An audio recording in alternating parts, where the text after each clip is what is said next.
button here. Sweet. And now we pass the mic off to Danica. Go for it.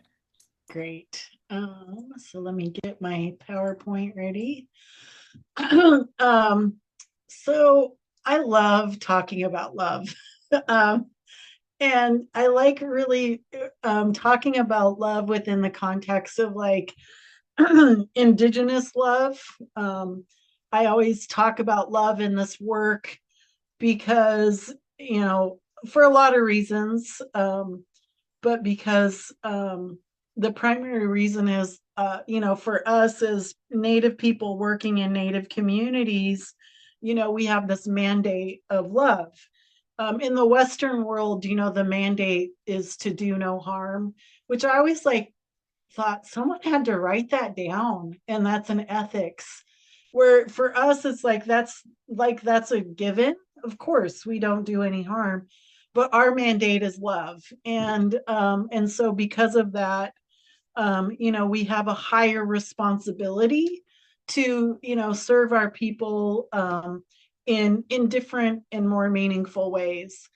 And I think a lot of times when we're working with people who are really suffering, particularly people who are really dependent on substances, or having a lot of trauma responses. I did a presentation earlier today about Indigenous trauma care, and thinking about our fight, flight, freeze, or fawning responses. Those are responses. When we're really dug into those responses, it makes it hard to love. And we do that on purpose to protect ourselves, because we're dealing with pain or neglect, or these residual effects. And so when I think about people that we're serving, they're having this response, and they're part of their response is to become really hard to love. And so for us, it's like we have this mandate of love. And for me, I was a drug and alcohol counselor, mental health counselor for 25 years, primarily working with adjudicated youth. And I remember there was a point in my career where I realized so many of these kids were, just neglected and unloved, or didn't feel loved. And, people were really, really hard on them, because they were, really hard to love, and creating these prickly personalities. And I made a decision that I was never going to be the person who made their life that much harder. And that was a conscious decision in my life. And for me too, thinking about those folks, the harder they are, the thicker their, exterior, the more love and compassion they need. So I kept yanning up the love, and I ended up being incredibly successful with that population of folks because of that. And so I just want to kind of talk about love in those contexts and what that means for us in this work. Part of it also is my name is Love. My middle name is Love, and although I was born in 1968, I'm not a product of the summer of love. Love is my grandmother's maiden name. And so love is part of my name. It's part of who I am. My baby sister was born on Valentine's Day. So love has just kind of been an ongoing theme in my life. And I like to talk about kind of radicalized, indigenized love in the work. And I'll talk a lot more about what that actually looks like and means. But what I want to do is start with this video. Just get us started on Indigenous love. If I can start the video, there we go. Okay.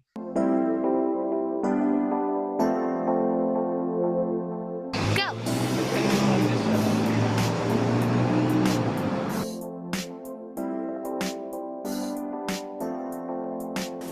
Bitha Tana Tanu, Tsane, Inyakubek. Kesalom Kesalom. Kuwamanash.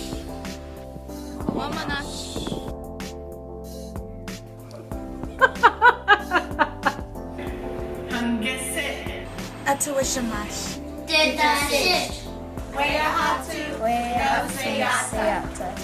Ja, aku kuat supa.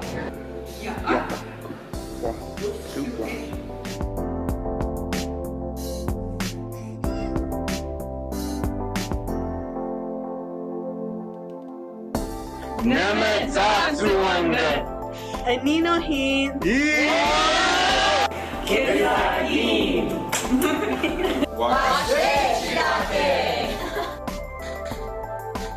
Pure work CTEC, SC no luchek.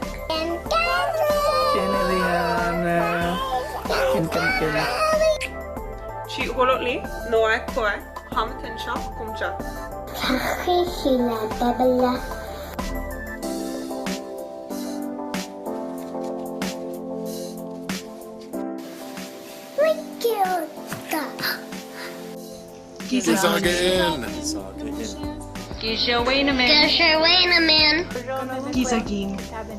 Miyazaki Ginowa.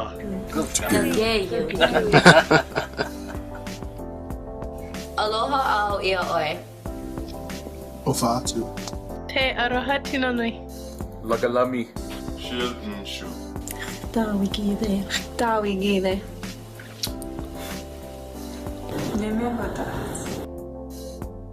Washte chirake. O hinia iyo danchila.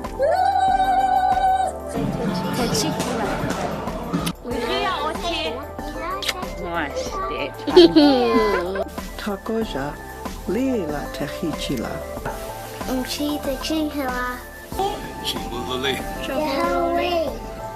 Chiholole. Misla. Katishis. Amo Roma. So, Tim. Iokda chila. Ani o shevet okda. Ikho dik leave. Chanteskuya. Davisen. Otahila. Nazari tayule. Dihashin kishta nazari tayu. Ganke yui. Chihololi. Chihololi. Kita koi lemele. Ninohi asitza. Pijuyo. Quen Khamich geslacht. I love you. Naimne. Kanonqua. Ezo kanarunko ista. Ezo kanarukwa waniktan. Ezo kanarukwa skawanahawi. Akamakatana. See, hi. Alright, just do it. Exika. Okay. Sagiten. Stachklo. Waish du Milken. Wahwai's Chin. I tucked cooking. I thought you were going to ask me how you say it. How you say it? Ting I tucked cooking. Ting I takta cooking.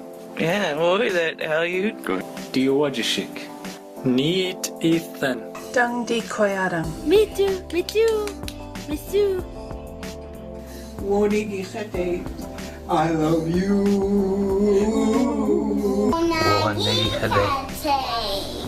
Chihulolina. Diliachi. Nita Kuelema. Yapen Queen Hamach. Nadligi vagin. Luis Yo. No Ben. Tanuimni. Gatwatch. Noki. Banye. Noki. Pasco. Kitapanan. Get the bonin. Manomo Miko. Ichachi. Ni mitzla monekiltia. Hatuisa. Mislaya yakola name. Tatiksta. Duloi. Dalili. Party. Amito taka. Nenwene.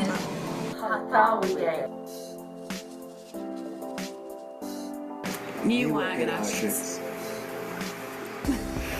Is it recording? Yes. Are you sure? Echinoki Chairos. Ichinoki Chess. Ho ho ho. Le Wombly oyate eta homat khainkte. Iuha Oyate akita pewe. Metra oyate ki iu ha chante wa shtea. Umpi e pikte. Happy Valentine's Day message. So I wish you all happy Valentine's Day.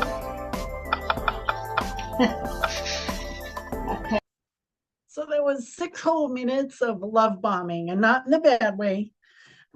What I love about, if you could write in the chat the words for love that you know, either in your language or other language.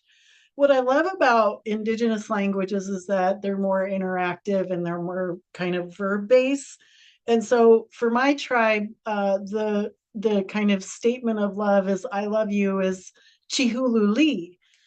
What Chihululi means, though, it's very much like Namaste, where essentially it's like, I see the spirit in you, and it's reflected in me. And so it's this like it's a much more dynamic word than like the Western word of love.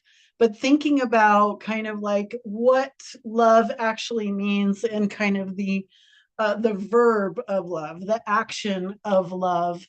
And I think that like when we think about in Western society, what happens in this world is that it really disconnects us from each other, from the land, from our ancestors. And so consequently, like for me, what love is, like in that term chihululi, it's around connection, right? And seeing the sacredness in other people and seeing the sacredness in ourselves. And so when I think about love, it's really around connection, and all of the complexities of what connection means. But when we feel connected to one another, in that sacred kind of healing connection, we feel more connected within ourselves. We feel more connected to the land. We feel more connected to our ancestors. And in that connectedness, which really is what love, in my opinion, like kind of reflects, is connectedness, is the healing. And so, the importance of like kind of the counter to trauma is connection. And really what I'm saying is that it's love. The response to trauma, the antidote to trauma is love in its purest forms. And so what we understand of trauma is that it separates us from our bodies and can manifest in in a variety of ways. We through these like adverse childhood experiences studies, what we know is that people who have a lot of exposure to adverse childhood experiences have a lot of are more likely to have significant health disparities, including diabetes, cardiovascular disease, as well as substance use and dependency. And so, but part of that is that, trauma separates us from our bodies. It separates us from our feelings. It limits our ability to be flexible and engaging. And it fosters a shame-based view of who we are. And so part of that shame-based view of who we are, it's a lack of love. It's a lack of love for ourselves. It's a lack of feeling open to love in all the different ways. It distorts our worldview and particularly the way we see ourselves in the world. And it alienates us from our presence, from the present. And so, the impact of historical trauma, and I shared this in my previous presentation earlier today, is that it separates us from our original instructions, our relational way of being, and it changes the way that we narrate our story. So when we're thinking about, how we want to incorporate or create health promotion interventions, we should be incorporating original instructions, relational restoration, and narrative transformation. Original instructions are those instructions that we learned about who we are as human beings. Um, and our responsibility in the world. And we get those original instructions from our creation stories, from our oral traditions, from dance, from music, through all of these different ways. Colonization disrupted that relational way of being, that is, really indicative of indigenous ways of knowing. It separated us from our land. It separated us from our ancestors, and it separated us from our communities. And it separated us from ourselves and the sacredness of who we are as human beings. And then it disrupted the way that we see ourselves in the world. And so, a lot of times when we're thinking about, when we're impacted by, trauma, especially in early childhood, we understand, or what we learn in those experiences, is that love is dangerous, and is often, you're not allowed to have your needs or have your needs met. And this is because having needs makes you feel vulnerable, and that needs are a potential pathway to even more intolerable pain, the pain of punishment, the pain of disappointment, rejection, or of having to revisit and feel the old, buried, unmet needs. McAllister refers to this as being self-sufficient or unsupported in life, and in its accompanying sense of scarcity and fatalism. It kind of creates this frozen mix of giving up and hanging on at the same time, and not taking chances, particularly when it comes to love. You really kind of create this protective coating, that separates you, because the idea of loneliness is more bearable than rejection. And these are defenses against pain that is really incredibly intolerable.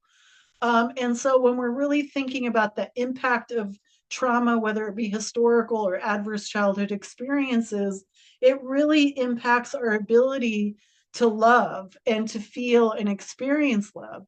So consequently, the antidote to trauma is love. Love for our land, love for our ancestors, love for, our people, our love for our customs. What I love in the video that I showed, like when people are just saying "I love you" in their languages, you can see just this joy and this happiness, right? When you hear that you're loved, even if it's hard for you to hear, it still like creates this sense of joy and happiness. And but for those of us who have these thick protective coatings, it can be really hard to hear that you're loved and cared for, and that's a trauma response in the protection of who we are.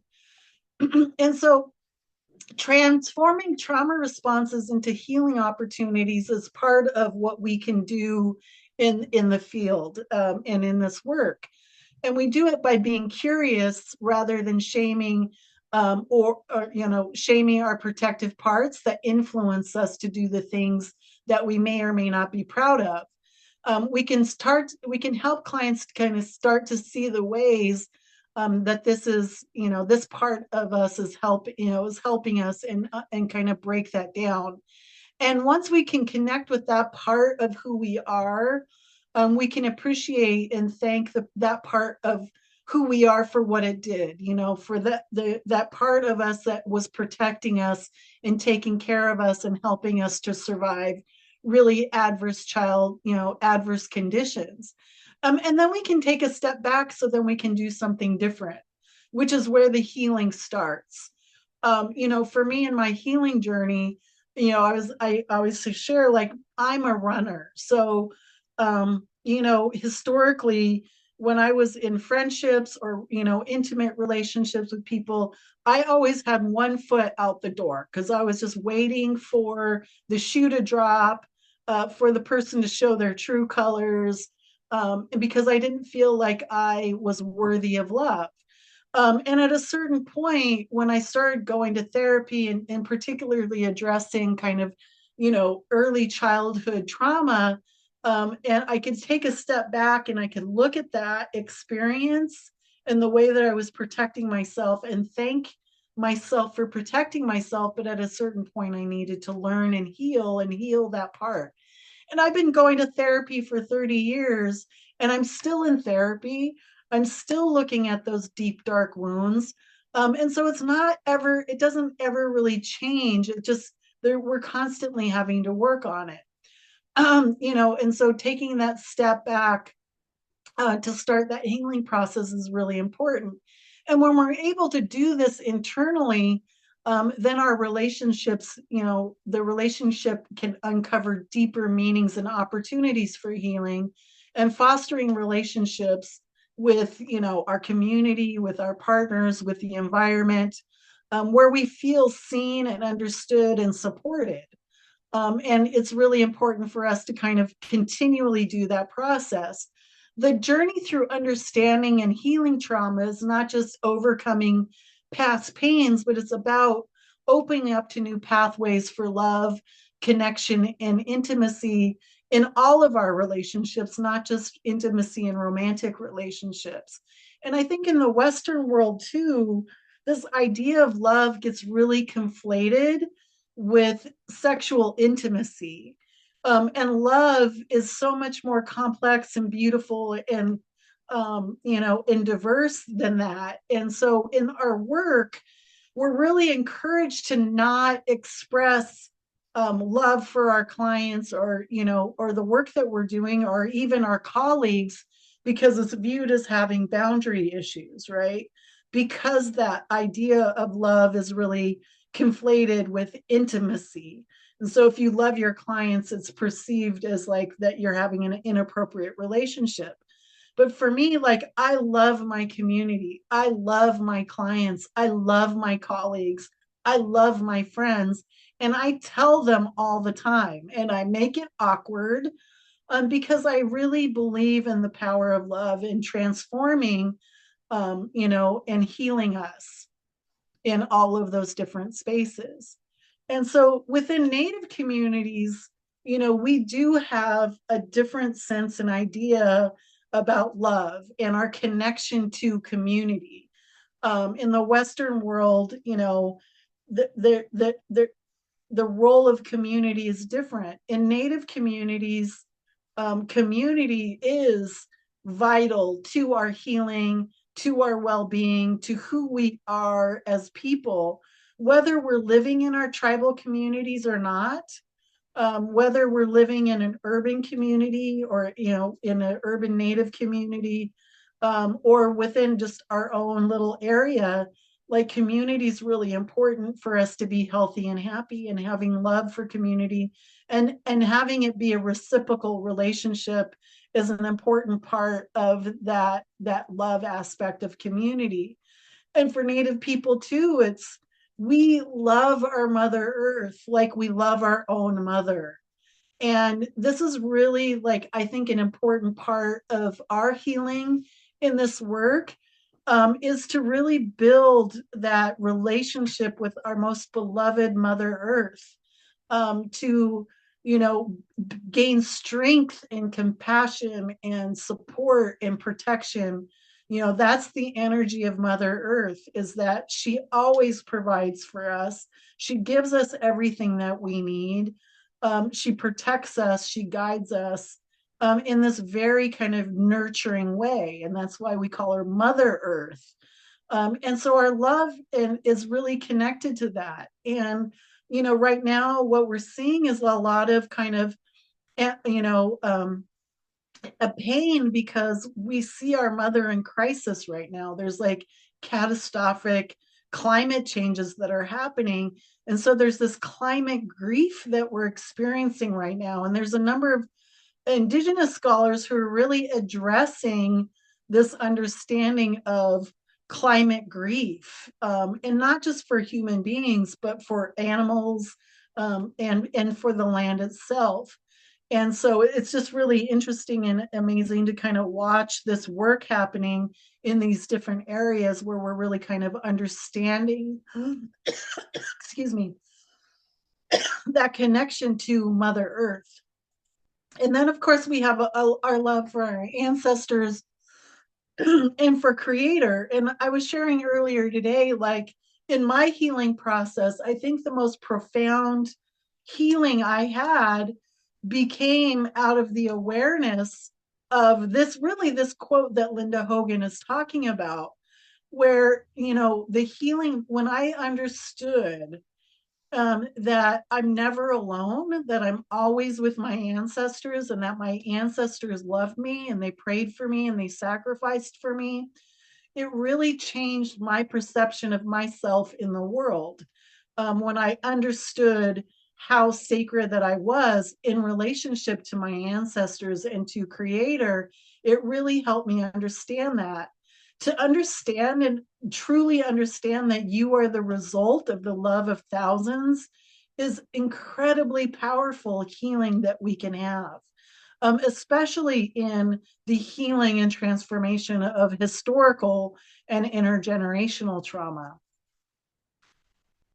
And so there's a really amazing book that Bell Hooks wrote, called All About Love, New Visions. And if you haven't read it, I would suggest you read it, because what she talks about really is kind of like the impact that Western society has had on humanity in really taking away and pathologizing love, in all of the different ways that we can do it. And, she says to love well is the task in all meaningful relationships, not just romantic bonds.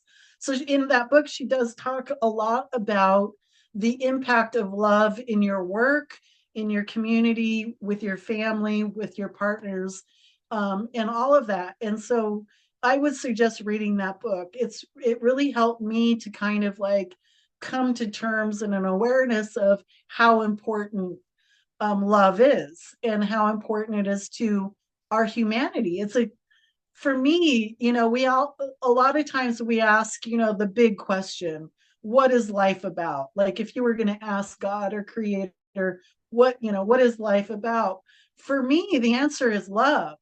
The only purpose we have on this planet is to love and to serve.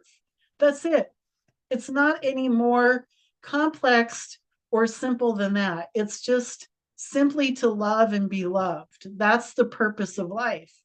But to do that, when we have these kind of experiences with safety and disconnection, love becomes really, really challenging. And so the goal really is to reconnect to that idea of love.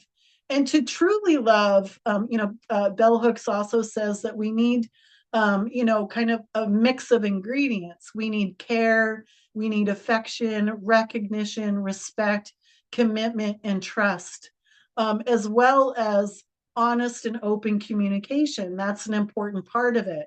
And that's the hard part. It gets really challenging to actually be open and communicative about our feelings because we feel so protective of our feelings. And it takes a lot of courage to be able to express what your needs are, and be open in communication.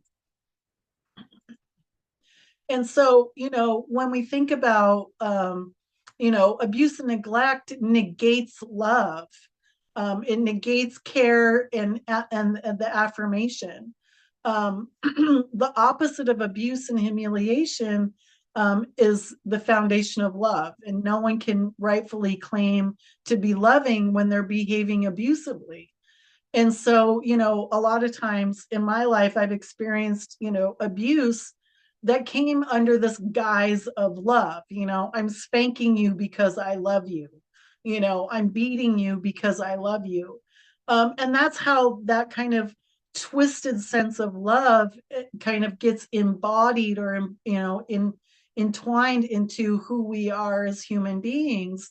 And that's when we become, unlovable, because it gets so twisted up and kind of in these really destructive ways.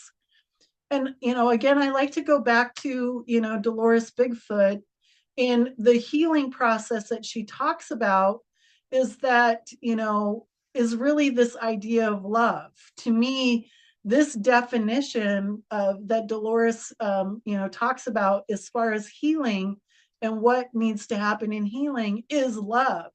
When you understand and know that you're sacred, that you're honored, that you're prayed for, that others have sacrificed for you, and that you're not alone, that you were known before you even came into this place, that you have choices, that you have a name, and that you should know your name. All of these things are aspects of what it means to love and be loved. And, these are aspects and capacities that foster social, emotional, and cognitive growth. You have to have these things in place to be able to grow cognitively, to be able to be balanced and be in harmony. Loving and learning, and having a global sense of belonging to a tribal place, to be held in this place, in this time, but also oriented towards the future and understanding the healing of the past generation, only exists when we are regulated. And so, it's hard to be loved or to love when you're dysregulated. So it's important that we create an area of regulation so that we can experience this, and that we do this collectively within our communities. And so what I want to just offer for thought and open for conversation is really like having you share, and I know that this is a risk, but taking the risk of offering kindness where anger wants to jump in. Open your heart to the widest extent that you can. And if it won't open, get yourself some kind of support with that. We can do that by attending therapy, leaning into our spiritual leaders and our elders, obtaining, doing work in our community, volunteering, having animals is, sometimes the first step is. A lot of you in your introduction, when you were talking about who you're responsible for, you said your animals.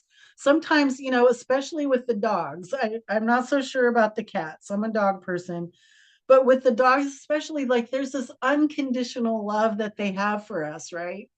And so maybe that's the first step, is just having a pet that can help you kind of open your heart to this idea of unconditional love, or even having a garden. For me, like, I love being in my garden. Every morning when I go out and looks different, and there's strawberries and there's asparagus and my potatoes are going crazy. Like, it just makes me so happy, and it helps me to be more grounded and connected to this earth.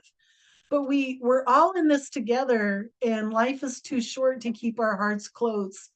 And, we end up regretting it.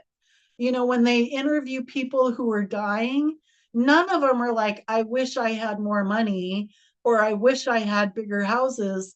What they say is, I wish I loved better. I wish that I were more kind to my children. I wish that, that I, the regrets I had in my life was that I didn't spend more time with the people that I loved.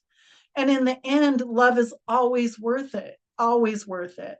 And so for now, I'd like to open it up for a conversation, to see what ways you show love, and what ways do you feel like you can be open to love.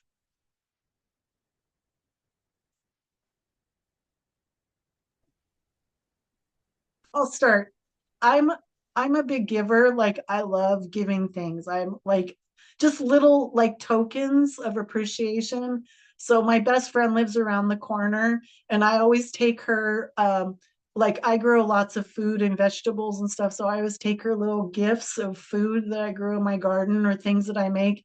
And she has so many roses, these massive rose bushes. So she always brings me little bouquets of roses and flowers. So those are the ways that I appreciate and kind of show my love is through like little gifts of appreciation. So in the chat, Maria says, I show love by giving service and cooking meals for others. Oh yeah, cooking the foods, yeah. And in our original teachings, and in our original instructions, we're told when we create these things, when we're cooking food, especially, you're supposed to put your good love, your good medicine into it, your heart, your prayers. So you're literally, when you're giving service or cooking for people, you're literally putting your love into that food. It's a really powerful medicine to do that. Showing up and providing a shoulder to cry on or just listen when someone needs to talk. Excellent. Sometimes we just need a good vent.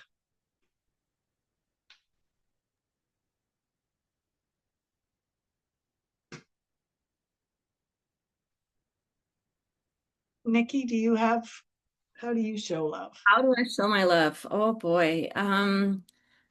I think I kind of in a similar boat to Randy and just be in a space for people to come to and be supportive. But I like to give things that I'm not using or that have been sitting. I like to kind of randomly drop off things for people. So that's an extra thing. I don't do it as often as I should probably, but So then the flip side of the question is, how do you like to receive love? Because sometimes receiving love is real hard. I'm for that is both giving love and receiving love. I'm a hugger. And whether happy, whether seeing, whether emotional, sad, I am a hugger, and I'm a little bit longer hugger than usual people. And my middle son has taken that on. And when we are with friends and family, they're like, we just love your hugs. That is just but that I'm a hugger and to show support, to show the love, to show that I care, to show that I am happy, that we're here with each other. So yeah. I saw a study pretty recently where it says that like for a hug to really be effective, where you kind of get those good chemicals, those dopamines, you have to hug for 20 seconds. So I started hugging my friends really long too. 20 seconds is a long time. it is. You don't think, with my counselor, we thought about it of learning the technical breathing and being in the moment. That 1 minute is long. So yes, 20 seconds, it is. You think, oh, that's just, but it's a good amount of time, and it is, heart to heart. It's that closeness, that touch, and it's good. Yeah. Ashley, what about you? For showing, or how do I like to receive love? Yeah. Yeah, it's a good question. I was trying to think about it. I mean, I definitely resonate with what Randy was saying in the chat of like, showing up when you say you will, or, just being there, I think is what I see the most. Yeah, that's really helpful, and how I just makes me feel really loved and thought of. Yeah. We're a bunch of givers, apparently. I mean, that's why we're in these fields, right? Is because it's easier for us to kind of give, of ourselves versus receiving. Yeah, for sure. That I think that's why it takes a minute to like think about like how do I like that? Like how do I like when people show up? Yeah, it's an interesting thought.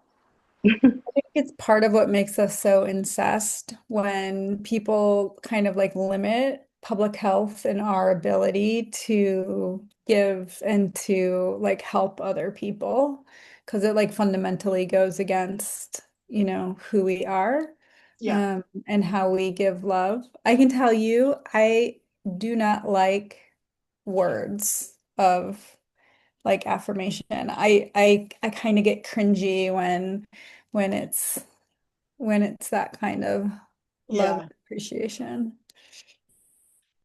Yeah. How about Maria or Randy or Chevelle? I definitely agree with not liking words of affirmation. Maybe not not liking it, but like it just doesn't do anything for me because I think it's so easy. I think we throw around words, even the word love, I think we throw around some people throw it around pretty easy. And it's like, is it genuine? Like, is it love? Is it just, I don't know. Maybe I just have people in my life that throw it around really easy. Um, so I definitely the words don't really do it for me.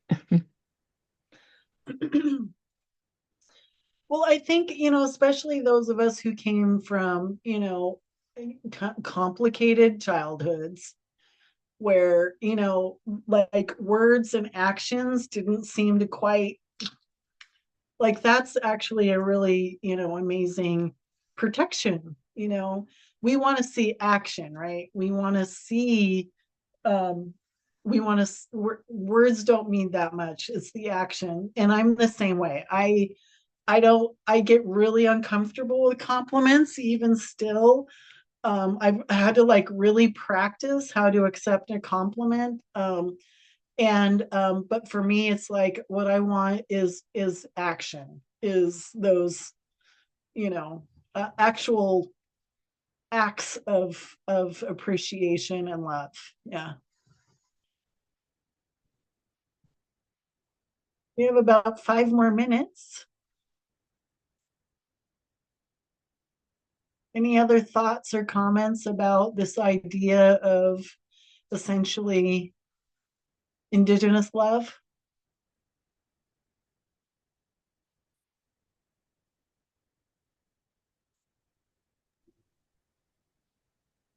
Danica, did you see Chevelle's comment there? Oh, It says, I think personally, love is a hard word. I feel like it's more of just a word. I'm more of a show me and make me feel it. right. And I think a lot of us are that way, because there was that kind of disconnection between the words we were hearing and the actions.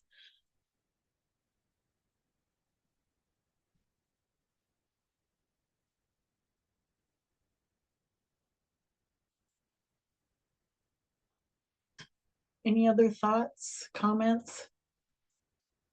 So I think the biggest thing is like for me, especially when talking to providers or people who are serving people, we have to find this balance between, what our heart tells us, what we want our work to look like, and these Western kind of constraints, right? So we have a higher responsibility to, be really clear in our communication and having boundaries about this. Because I don't want you to go out and start saying to all your clients or patients, I love you, and then getting written up at work. So, I mean, that's just the reality, right? Of it, because that idea of love is so kind of conflated with intimacy, and not even intimacy with sex. And so, like, so just take what I presented and take what, works for you and incorporate it. But I do think, for me to just give you permission to love yourself, to love your work, to love your clients and patients, to love your colleagues, and really to love your ancestors and our just beloved Mother Earth, and just giving you permission today to love and be open to love as well.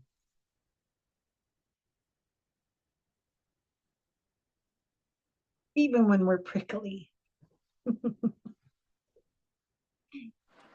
I love that you use that word, Danica. I can be prickly sometimes. I get it.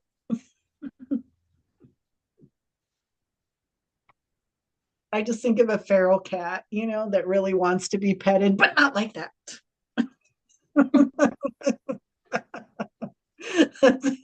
That's my metaphor for me.